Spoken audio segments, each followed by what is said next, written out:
அந்த நாயை ரொம்ப நேரமா ஏதோ தோண்டி தேடிட்டே இருக்குங்க. ஒவ்வொரு தடவையும் தோண்டி பார்த்துட்டு மோப்பம் பிடிச்சி பார்க்குது. ஆனால் அதில் எதுவும் இருக்காதுன்றது நாய்க்குட்டிக்கு தெரியலைங்க. பட் இது ஒரு விளையாட்டாக விளையாடுது. நீங்கள் பார்த்தீங்கன்னா நல்லா வேகமாக தோண்டுது. கடலில் இருக்க அந்த உயிரினங்களோட வாடை வருதான்னு தெரியல இருக்கு. வேகமாக தோண்டும், நின்று மோந்து பார்க்கும், மறுபடியும் தோண்டும், மோந்து பார்க்கும். இதே தாங்க ஒரு அந்த நாய் ரொம்ப நேரம் பண்ணிட்டு இருந்துச்சு. கடைசி ஒரு கட்டத்தில் வந்து டயர்ட் ஆயிடுச்சு.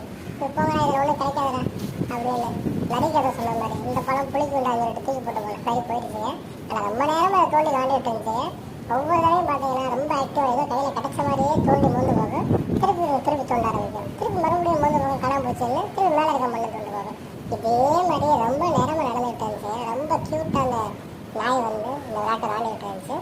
பொதுவாக பாண்டிச்சேரியில் இருக்க நாய் எல்லாம் நல்லா போய் கடலில் குளிக்கவும், கடற்கரையில் வந்து படுத்து நல்லா ரெஸ்ட் எடுக்கவும், நல்ல மீன் உணவு கிடைக்கிறது, நல்ல ஃபுட்டு